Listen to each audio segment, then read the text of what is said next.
morning, everyone, and welcome back to a weekly webinar series. Today, in episode number 141, we are looking forward to deliberation on Section 32A and its legislative journey. Over to Anil, sir. Ankit, I believe it is 142nd webinar today, and the journey is going on. Then the subject that we normally choose, it always try to see what is presently the uh, things in talks and also the difficulties by many resolution professionals, creditors, and also the corporate debtors. So therefore, we last episode we chose to discuss on Section 12A because of various litigations going on, and also because of the uh, judgment of Glass, which is Baiju's judgment. So that was very kind of a live and a very recent case. And this episode, which is 142nd episode, we are discussing with the regard to Section 32 capital A of IBC, and which is very important, as many investigating agencies in India are in fact prosecuting the corporate debtors. They are attaching the assets, and it has been like done for the last, say, 7 years now. So therefore, it is important to discuss about Section 32 capital A, its applicability, and the kind of journey, legislative journey of this Section 32A, where it has been applied, legal implications, and analysis of the judicial pronouncements, and that too updated. I thank my team for all this research that they do, and also a kind of my own perspective about the things. So we all would like to share with you, as we always say, that this is our way of learning. We have a full-fledged law firm where we don't do our own jobs. We do only the jobs where we are not the RP, or we are not the liquidator. So in that AAA Legal Professionals LLP, we take up any kind of consultation, strategy, litigation, drafting, and the attending to the or representation work. So this Section 32 capital A, this was inserted on 28th of December 2019 by way of a ordinance, because it was the need was felt, as urgent need was felt, and along with this, there were other amendments which were made regarding the initiation of CIRP by class of creditors. So this was the time when this Section 32 capital A was inserted. It is very important to read this section very kind of clearly, and giving pause to various words which is used there. So the very first thing that it is subsection 1 of Section 32 capital A says, notwithstanding anything to the contrary contained in this code or any other law for the time being in force. That means this is a non-obstante clause, and it has to be read with the Section 238 of the IBC, so that it becomes a kind of fortified, because although there is the Section 238, but when this particular section was inserted, again non-obstante clause was inserted. The meaning of this having again a non-obstante clause, that the anything which is already any law promulgated before 28th of December 2019, that actually this particular section will have the overriding effect on all those law which have been promulgated before 28th of December 2019. So this is very important, that this separate section also has a non-obstante clause. It says the liability of a corporate debtor. Now, the liability is a very large word that it has been used.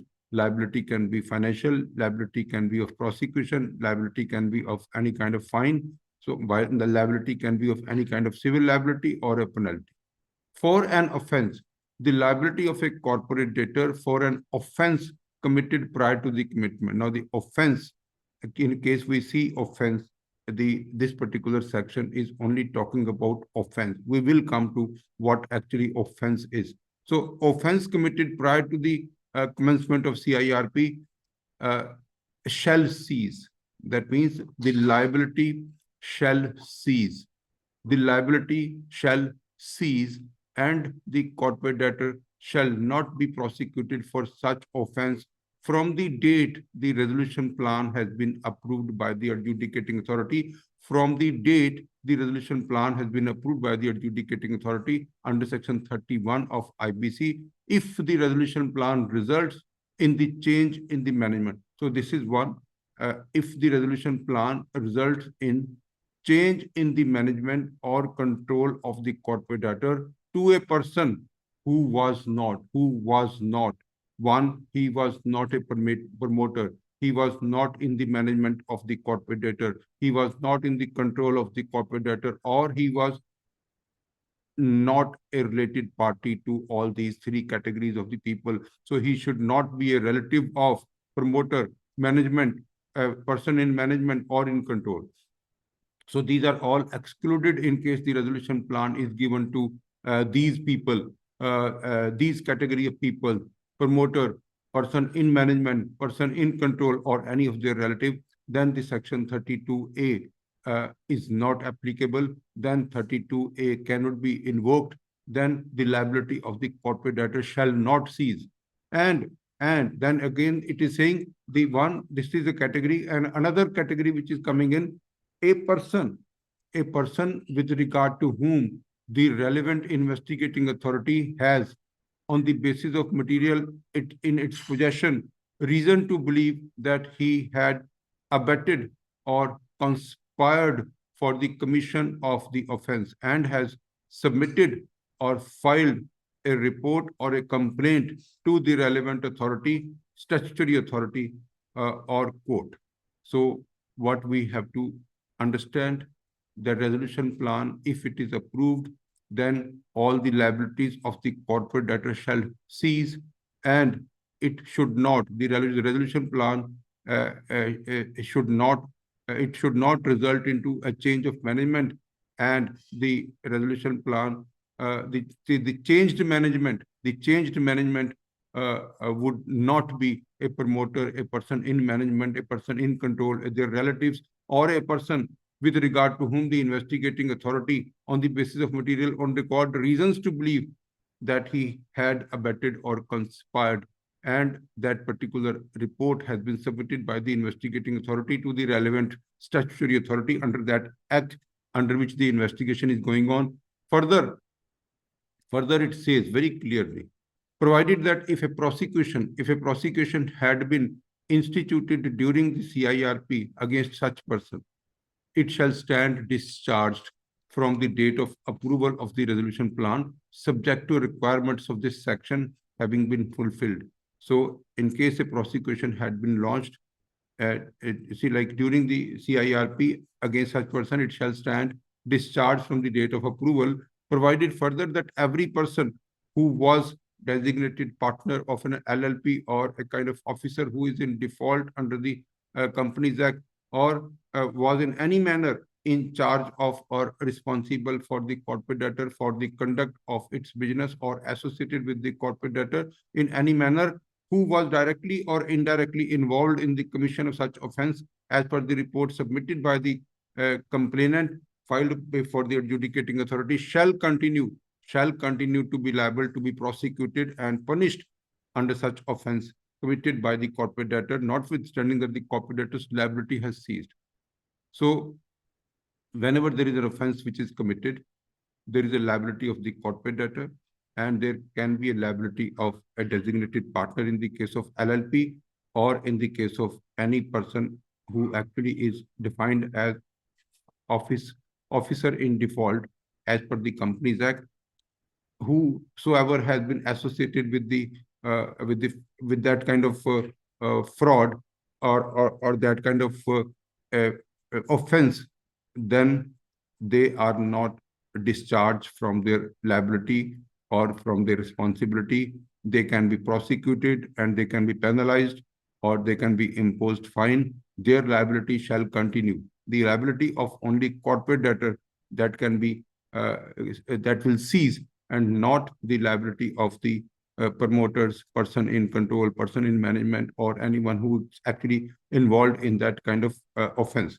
So this is actually very, very important that we see what actually it talks about the liability.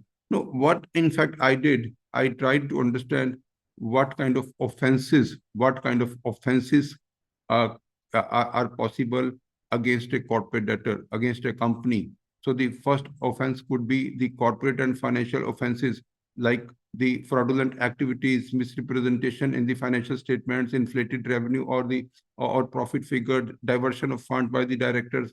Then it can be money laundering, which actually under PMLA. Then it can be tax evasion under Income Tax Act, GST, and other applicable taxes. Then TDS law, there can be tax evasion or evasion of TDS. Then violation of the securities law as per SEBI, non-compliance of the listing obligations, non-compliance with the corporate law under the Companies Act. All these are the offenses which actually a company can commit, of environmental offenses, then the labor law violations, and then the consumer protection offenses, then the competition law violations, then cyber and data privacy offenses, FEMA or foreign exchange and trade violations.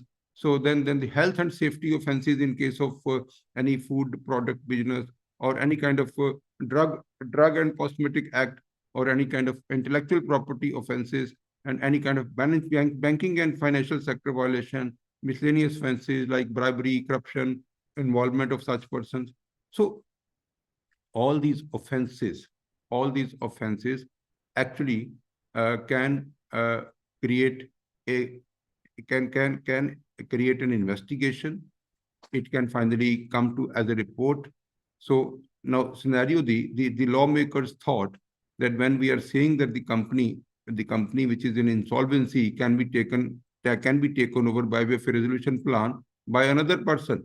So when that another person comes, he should be protected from all these offenses, in offenses which could have been done by the earlier promoters or persons in management or persons in control. So that's why, so there can be many such offenses, there can be many such prosecutions. If a person who takes over the company has to deal with all this, then probably there will not be any interest of any person coming and taking over the companies which are under financial stress, because along with the financial stress, they may even have to deal with all these prosecutions and all these offenses and all these fines or all these investigations. So this is where this law actually is very, very important. Section 32A is very, very important. It actually provides a clean slate to the acquirer of the company under insolvency law. Now, I was even trying to see what kind of investigating agencies are involved in such kind of offenses. In India, like maybe we can start with the Central Bureau of Investigation, means CBI. They normally investigate the corporate frauds, the bank scams, embezzlement of public funds, corruption cases under the Prevention of Corruption Act. Then also they kind of see the Money Laundering Act, then IPC, PCA. Then the Serious Fraud Investigation Office, SFIO, which investigates the complex financial frauds by the companies, violation of the Companies Act, corporate mismanagement and siphoning of the funds, and operates under the Ministry of Corporate Affairs. We also see Enforcement Directorate, which investigates money laundering, PMLA, foreign exchange violation, also focus on the trafficking and confiscation of the proceeds of crime they deal with. Then the SEBI also investigates. Then RBI also investigates. Income Tax Department investigates. Then Registrar of Companies also investigate. Then NAFRA has also started investigating about the fraudulent financial reporting, and the tax and custom violations are also investigated by Director General of GST Intelligence, also Director of Revenue, like this is called DRI. So the Central Board of Direct Taxes investigations are also done. Anti-corruption and bribery is done by an anti-corruption bureau. And then the Lokpal and Lokayukta investigators. Then the cyber and data security office offenses, this crime, cyber crime cell investigations, computer emergency response team, which is also there in states, various states. Competition law violations are also investigated by Competition Commission of India. Then consumer protection law is also investigates the Central Consumer Protection Authority, Central Pollution Control Board. Then we also have this state pollution control boards. Then the Food and Safety Standard Authorities of India, Drug Controller General of India. Then labor and employment violations are done by the Ministry of Labor and Employment Agencies. Then National Green Tribunal, State Police, Economic Offence Departments, Customs and Excise Department. So these are the various kinds of agency which investigates, and those investigations can be inherited. It actually can be all these legacies can come to the acquirer by way of a resolution plan. Therefore, this can actually work as a very big deterrent. Nobody would be interested in case there is no Section 32A in the IBC. So any kind of agency that I have named, any kind of offense that I have named under the which a company can be involved into, all these offenses, all these investigations by the investigating agencies are covered under the Section 32A. So therefore, this is only giving a kind of relief to the corporate debtor. It is not giving a relief to those persons who are involved into this offense, those directors, those partners, those persons in the management, those persons in the control. They would not be considered as released or discharged, or their liability will not cease. So one scenario that we actually have to understand, that when a company is taken over by the acquirer, the company will come as a very, very clean company. Clean slate concept of IBC is very, very important. Otherwise, there will not be any person who would be interested in acquiring companies under IBC. In case it comes along with the legacy of all these offenses, legacies of all these probabilities of fine, probabilities of penalty, probability of investigation further, this particular section, therefore, is very, very important. We will see various kind of litigation which have undergone under this section. But then we actually, before we go to this, we see we have now, we actually have defined what is a liability, what is the liability of a corporate debtor. Now, the liability of a corporate debtor, there are two kinds of liabilities of the corporate debtor. One is a financial liability for which the claim will be submitted and the claims will be dealt as per Section 53 or as per the resolution plan. This is a financial liability. Then the liability of any offenses, liabilities of fine, liabilities of penalties. Those also, in case these fines are in financial terms, then again claims can be filed. In case it is a penalty in financial terms, again the claims can be filed. But in case of offenses also, offenses where there is a provisions of prosecution, where there is some imprisonment is provided in the law, those actually cannot be submitted as claims. Therefore, for those all kind of obligations, we have Section 32A, which provides a kind of a ceases to this, where the liability ceases, which provides a discharge to the corporate debtor. So this is very important to understand in detail. Now, subsection 2 also says, subsection 2 of 32A says, no action. Now, the action is also defined. No action shall be taken against the property of the corporate debtor in relation to an offense committed prior to commencement of CIRP of the corporate debtor, where such property. So first was liability. The first section was on the liability. The liability will cease. The liability will be discharged. Now, the subsection 2 is that no action can be taken against that property where such property is covered under a resolution plan approved by the adjudicating authority under Section 31, which results in the change of control of the corporate debtor to a person. Again, the similar law, which I say that the change of control means that this particular company is not acquired by the promoters, the directors, the persons in control, the persons in management, or any person who is involved in that offense or abatement of that offense. So in case any such property, in case that property is covered under a resolution plan, number one, then it says, or sale of liquidation asset under the provisions of Chapter 3, Part 2. That means under the uh, liquidation estate, if that asset is part of a resolution plan, or that asset is part of a liquidation estate of a corporate debtor, and then in that case,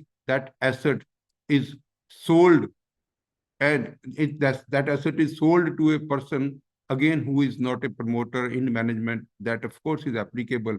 So therefore, the subsection 2 is applicable to assets, properties, and no action. Now let us say what no action says, that on these assets, on these properties which are covered under a resolution plan or covered in a sale of a liquidation asset or a liquidation estate, then no action. No action. What is action? Action is actually provided in the explanation. An action against the property of the corporate debtor in relation to an offense shall include the attachment, seizure, retention, or confiscation of such property under such law as the case may be of the corporate debtor. So that action is, when we say no action, so these are the actions which cannot be taken. No action shall be taken against the property. So therefore, these properties cannot be, it shall include attachment, seizure, retention, confiscation, and action against the properties, and no action against such properties can be taken under such law as will be applicable to the corporate debtor. Then nothing in this subsection shall be construed to bar an action against the property of any person against whom such an action may be taken under such law as may be applicable. However, other than the corporate debtor or a person who has acquired such property through CIRP or liquidation process. Therefore, this particular section is applicable. 32A is applicable to CIRP, it is applicable to resolution plans, it is applicable to liquidation sales. So therefore, the section 32 is very, very comprehensive. It actually protects the company, it protects the acquirer from seizure, acquisition, or from any kind of retention or attachment of assets by the investigating agencies under any law. That I have actually read many law today, that these are the possible offenses which a company can be involved, and these are the possible investigating agencies which are involved in investigation. So therefore, such companies, whatever investigation process they may are going through, but that all those companies can be acquired, and the acquirer will not have any difficulty because of the protection in section 32A. Subsection 3 says, the subject to the provisions contained in subsection 1 and 2, and notwithstanding the immunity given in this section, the corporate debtor and any person who may be required to provide assistance under such law as may be applicable to such corporate debtor or person shall extend all assistance.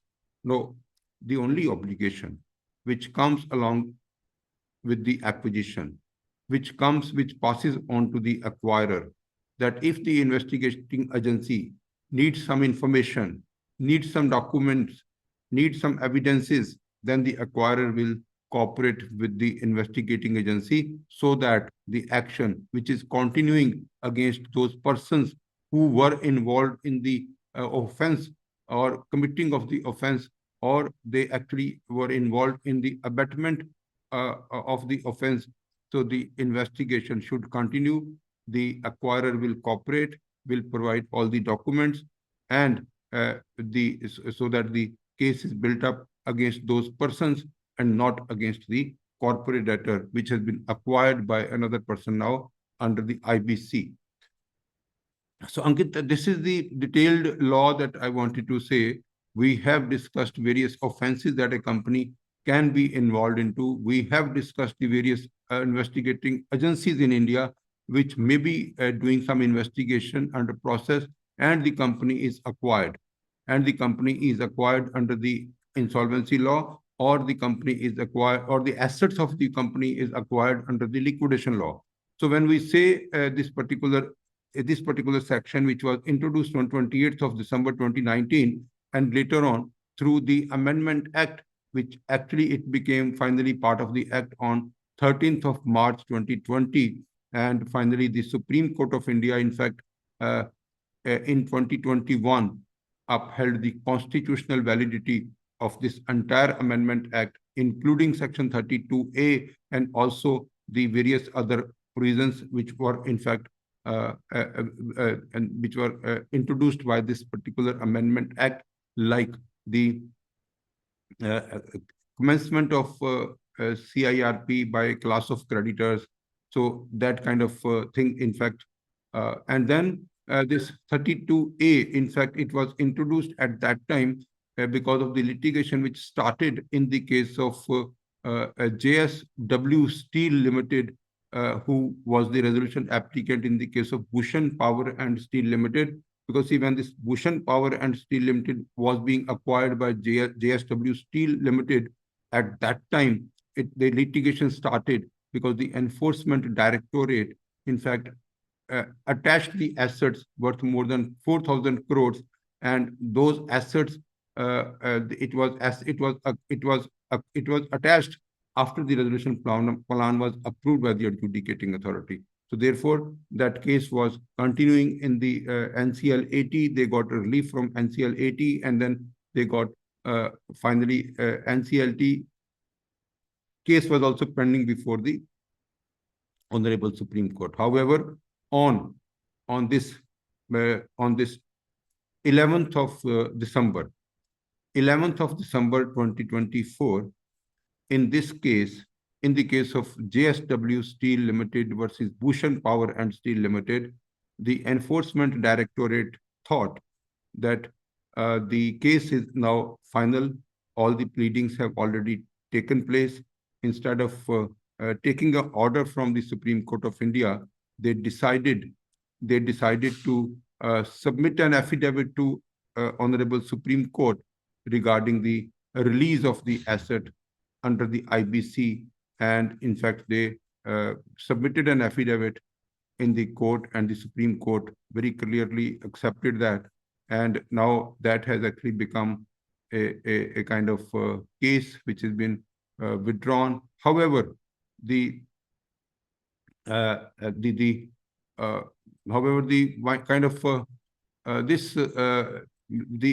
that was submitted, it was very clear that this decision of the Supreme Court would not be applicable on any other case.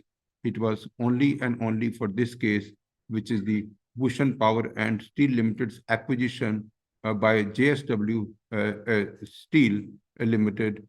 And had this not been done by Enforcement Directorate on 11th of December 2024, when the Supreme Court passes this order, then the Supreme Court might have given the order clearly saying that 32A is applicable on various kind of offenses. So this is the kind of history that we are in fact inheriting in this case, when we say that this section was introduced only because of the difficulty which arose in the case of Bhushan Steel. And then in case 32A was introduced to provide immunity from the liability, protection of the assets acquired by the acquirer resolution applicant. And there were some conditions for this immunity, that the resolution plan or the company has not been acquired by the promoters and the persons in control or persons in management. And that is what this section was introduced. And then it was also in this, since the non-obstante clause is there, some people started taking the advantage of this section 32A to circumvent from the liabilities under Section 138 of the Negotiable Instrument Act. So that was also one case where NCLAT decided in the case of Shah Brothers Ispat Private Limited versus P. Mohan Raj, where it was held very clearly that the criminal proceedings under the law like Negotiable Instruments Act 1881 do not fall under the purview of the Insolvency and Bankruptcy Code and therefore are not overridden by Section 32A. So it is 32A is only inserted to provide a shield to the successful resolution applicant and to the acquirers of properties under the liquidation process. So the need of the Section 32A was also discussed in various judgments while it was encouraging for the investors to invest in the stressed assets, and also it was ensuring kind of finality of the resolutions, faster conclusions, and otherwise the litigation could have kind of go a long way. And the corporate debtors were basically, it was tried that the corporate debtors should be unburdened with all these prosecution investigations, so that the CIRP is streamlined and aligned with the kind of doing business ease of doing business goals in India, and also kind of encouragement. So Ankit, this was Manish Kumar versus Union of India upheld this constitutional validity of this law. Let us take a break and see whether there are any questions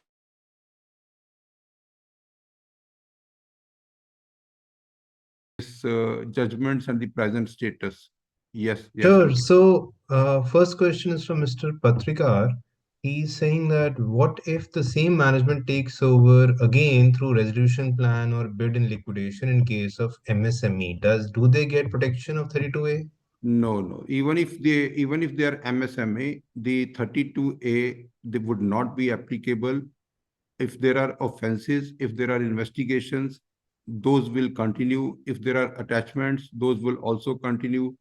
Like in the case of JSW Steel, the objection from the Enforcement Directorate was that there was a joint venture between Bhushan Steel and JSW Steel, and because of that joint venture, JSW was considered to be a related party to Bhushan Steel.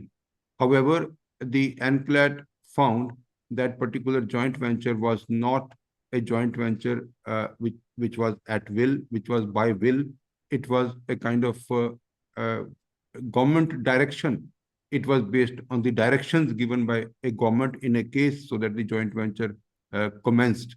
So therefore, they were not considered as a related party. So when Enforcement Directorate saw that they are not related party, so therefore they thought of giving an affidavit rather than losing a case, because in case they would have lost the case, that would have been applicable to all the cases which are pending before various forums and various courts. So therefore, the ED decided that it would be better that this affidavit should be given, so that this particular case doesn't become a kind of very large impediment for taking actions against the offenders. So this is not applicable to the MSME, is not giving protection. Yeah. So then Maharaj Kumarji is saying that does this decision remove all ambiguity with respect to pre and post initiation of CARP, whether the ED attachment was pre or post initiation of CARP? My understanding is that's a very this judgment will of course give some direction to the pending litigation, but it cannot be readily used for the purpose of diffusing other matters which might be pending before with respect to ED.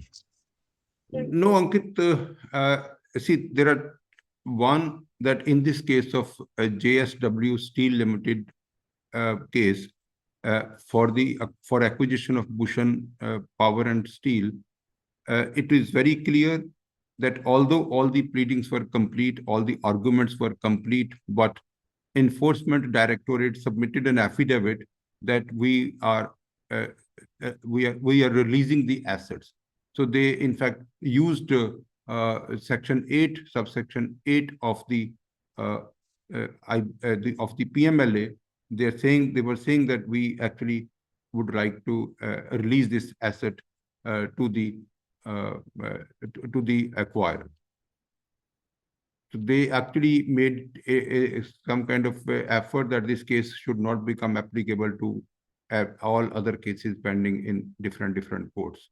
So they made it very clear. So they, in fact, Supreme Court also mentioned in their order that this particular case would not be used or cited in any other case. Yes, Ankit. So basically, next we have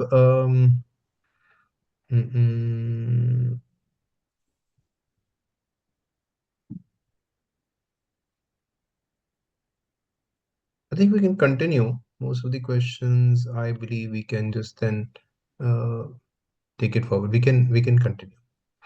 In fact, Ankit, this ED have used the Section 8, subsection 8 of PMLA, which is which says the restitution pending trail, like the restitution of the assets.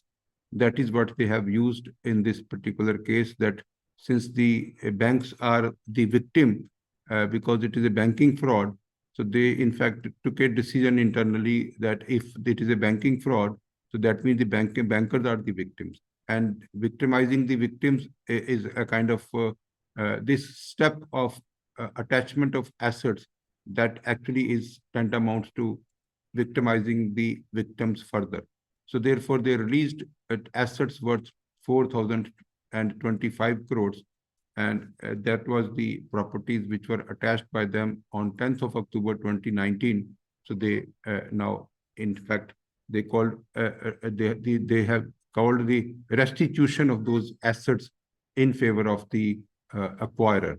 That's what they have done in this, and the court have finally accepted it and have passed an order on 11th of December 2024.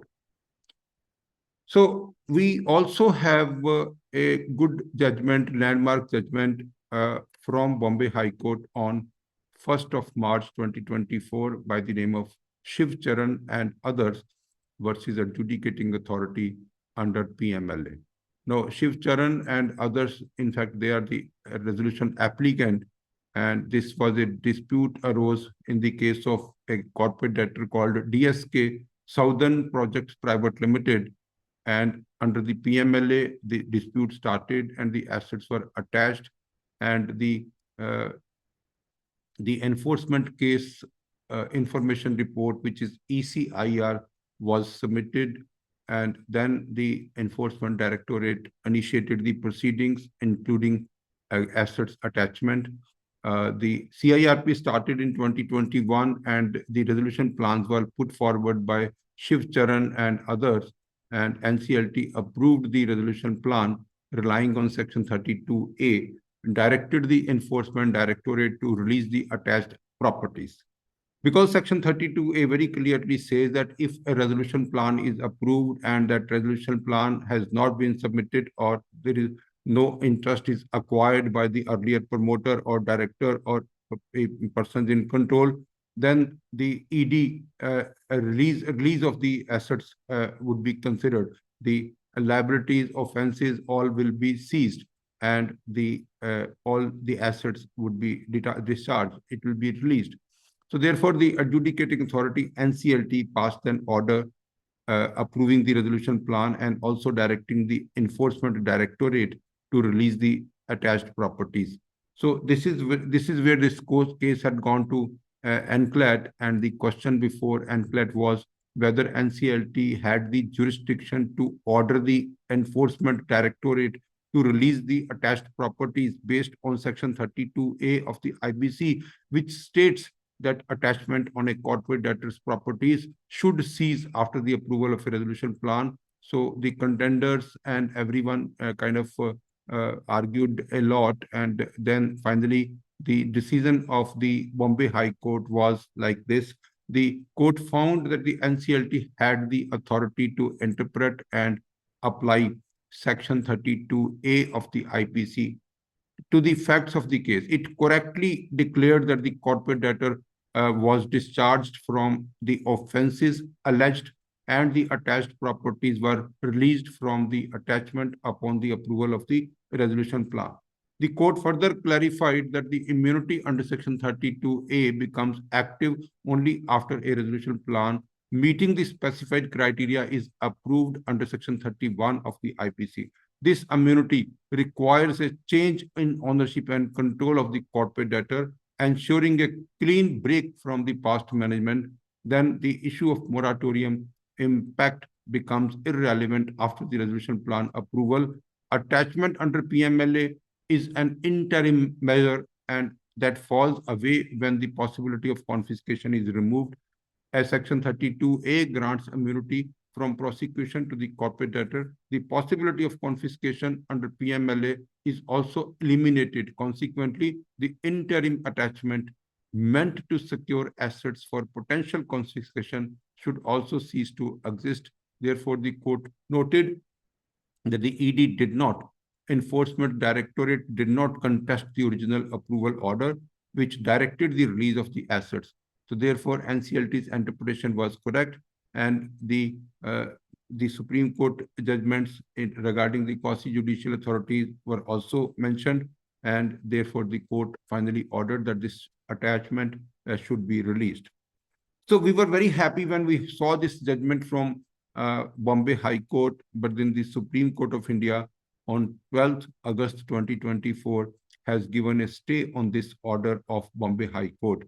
And the citation of this Supreme Court case is Deputy Director and Director of Enforcement versus Shiv Charan, and the Supreme Court has said after hearing interim relief, and that is in the meantime, the Supreme Court said in the order, in the meantime, the order of attachment dated 14th February 2019 will continue to operate. 14th February 2019 is the order of attachment by the adjudicating authority of under PMLA, and they will continue to operate. Needless to add that the contempt petition before High Court will not proceed. Then this one order is in fact very, very important. And after that, we actually got another good order from NCL 80 New Delhi from the chairman's court. That was Vantage Point Asset Pte Limited, Vantage Point Asset Pte Limited versus Gaurav Mishra, the resolution professional of Alchemist Infra Reality Limited. That judgment was dated 12th of August 24. So the first came Shiv Charan in from Bombay High Court, then came 12th of August 2024, and of course after that this stay, which is on 12th of August, and this Vantage was also of 12th of August.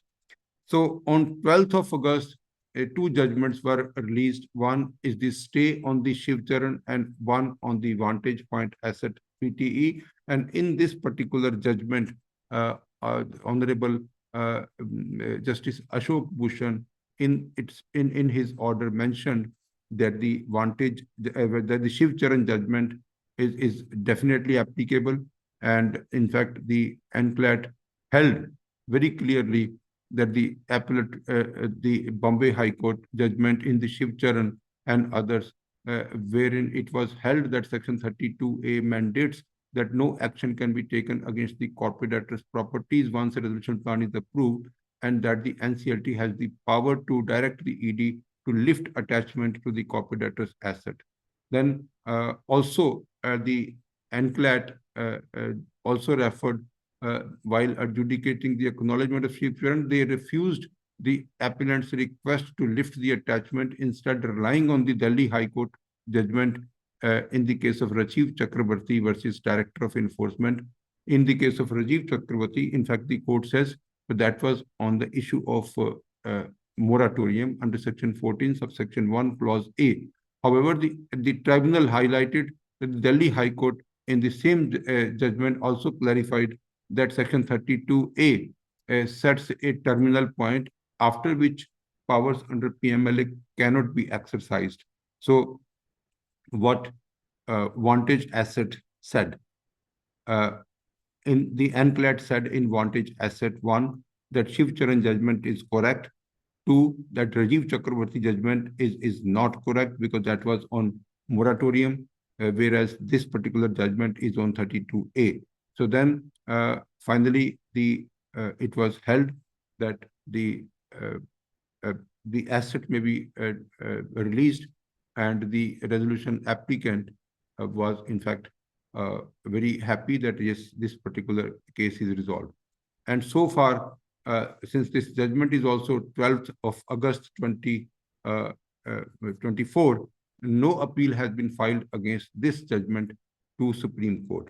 So this judgment has actually now reached finality, and this judgment even can still be used because most of the NCLT benches will see that the judgment of ANCLAT in the case of the advantage that is still surviving, and as there is no appeal pending against this. So if there is any question, Ankit, we can take. Otherwise, I have a couple of more judgments to discuss on this section 32A. I think you can share more judgments. Okay, see, the another judgment that I want to discuss is from Delhi High Court. That is in the case of Ganga Khed Sugar and Energy Limited versus Central Bureau of Investigation. Because as I said initially, that this section 32A is applicable on any kind of investigation from any kind of investigating authority. So this is not a case of Enforcement Directorate. This is a case of CBI, Central Bureau of Investigation. And this judgment is as latest as 23rd of December 24. 23rd of December 2024 is just about five days back. It is from Delhi High Court, and in this particular judgment, this petition was filed under section 482 of the Code of Criminal Procedure, seeks quashing of the FIR registered against this company by the CBI. Now, this Ganga Khed Sugar and Energy Limited is a company which is integrating in integrated cane processing unit in Maharashtra, and UCO Bank filed the classified this as NPA, and CIRP started in October 2019, and based on the forensic audit report, a complaint was filed by the UCO Bank, and the CBI investigation was started, and the CBI in fact also filed an FIR against the corporate debtor. That was one. Then the NCLT approved the resolution plan, which was submitted by Six Sigma Investment Fund, and that particular resolution plan was approved in February 23, resulting in the change of management. So in this case, the question of law which was framed by the High Court, does section 32A of IBC grant immunity from prosecution to a corporate debtor for offenses committed prior to the commencement of the CIRP when a resolution plan resulting in a change of management is approved by NCLT. So therefore, we are saying the contentions of the corporate debtor and all this, again, the clean slate principle, everything was being said. And Delhi High Court, in fact, said that Delhi High Court said it is a settled legal position that Section 32A of the IBC grants immunity from prosecution to a corporate debtor for offenses committed prior to the commencement of CIRP if a resolution plan leading to a change of management is approved. Then Delhi High Court also ruled in favor of the petitioner company and quashed the FIR registered against them by the CBI. The court's decision was primarily based on the immunity provided to the petitioner company under Section 32A, since the resolution plan was approved by Six Sigma Investment Fund, and there was a clean kind of no relationship, and it was at arm's length with the existing management or people in control or in management or the promoters. So therefore, this FIR was quashed. So now we have a judgment from NCL 80 Vantage Point Asset Pte Limited versus Gaurav Mishra. Second, we have a judgment from Delhi High Court, which is the citation is Ganga Khed Sugar and Energy Limited versus CBI. So these two judgments and one judgment in the case of liquidation, that is from Gujarat High Court. Those judgments all are in fact in favor of the applicability and invocation of this section 32A. However, in fact, even adjudicating authority, the NCLT benches are still having a different opinion. We have another judgment dated 29th of November 2024. Since this judgment of Delhi High Court is very, very recent, it is about 5 days back, but then we have a judgment from NCLT Mumbai in the case of DSK Motors Private Limited versus Deputy Director, Director of Enforcement, dated 29th of November 2024, NCLT Mumbai bench, where the prayers for release of attachment was not accepted by NCLT, and they were saying that they don't have powers, and they were saying that necessary detachment would be done by only the special court or by the PMLA officers. On another case, we have a High Court of Madras, which is the case of Vasan Healthcare Private Limited versus India Infoline Finance Limited. This was a judgment of 24th of July 24, and it was very clear that this High Court of Madras has given a judgment saying that the insertion of Section 32A in IBC by way of amendment with effect from 28th of December 2019, the liability of the corporate debtor for prior offences is restricted. And again, in the case of Ajay Kumar Radheshyam Goenka versus Tourism Finance Corporation of India Limited, the Supreme Court has considered the effect of Section 32A of IBC in respect of prior liability of the company and its directors, particularly in proceedings under Section 138 of the Negotiable Instrument Act. However, it was held in that case that the Section 138 proceedings are entirely different. Those proceedings are against those people who are issuing checks, and those are not covered under Section 32A. It is only the liabilities on the corporate debtor which would be covered. The liabilities on those people who are signing the checks and getting it dishonored, those are not the corporate debtor. They are the individuals who are signing the checks, may it be people in management or they are promoters or they are in control of the company. So therefore, in this judgment, the Section 138 relief was not given. Then we also saw the judgment of Ajay Kumar Radheshyam Goenka versus Tourism Finance Corporation of India, and that was from Honorable Supreme Court, and that was decided on 15th of March 2023, where Section 138 with respect to Negotiable Instrument Act are not recovery proceedings, and therefore this extinguishment is not possible. The criminal liability under Section 138 is different, and that would be on those.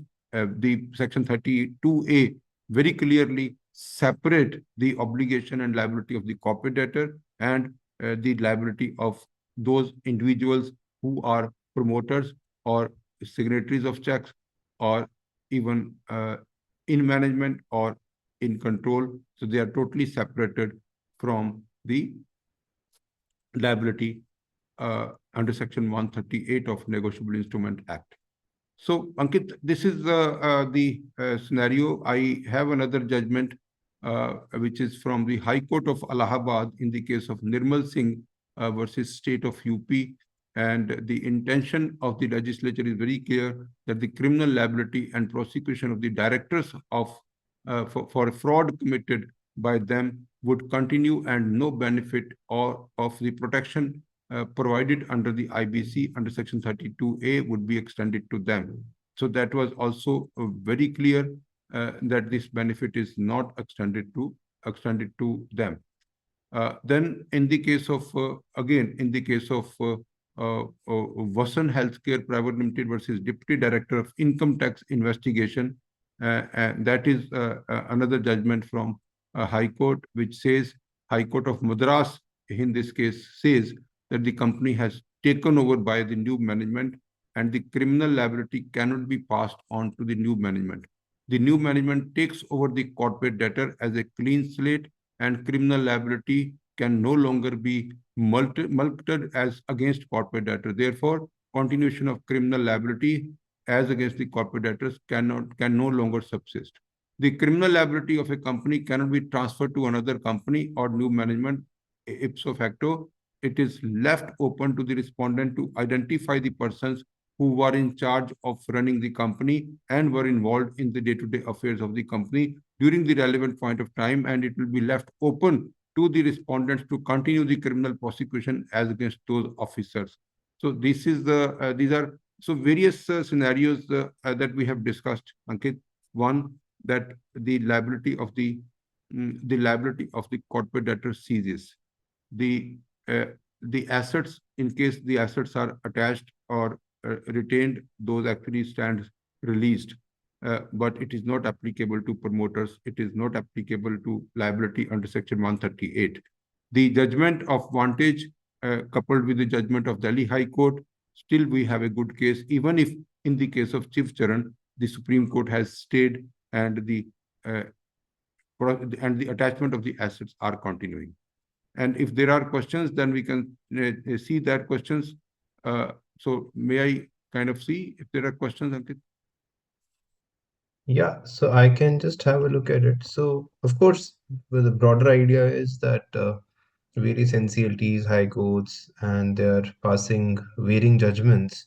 But with respect to the opinion of Anil ji here is that um, that all these contradictions should be put to rest. So I believe that that's already going forward. We have some matter which is pending with the Supreme Court, Yes, where they are adjudicating, or they will be adjudicating on PMLA versus IBC in a right. broader way.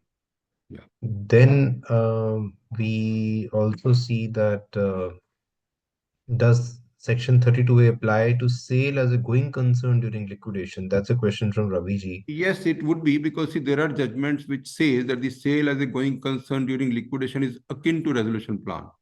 So when anything is akin to resolution plan, then it would be applicable.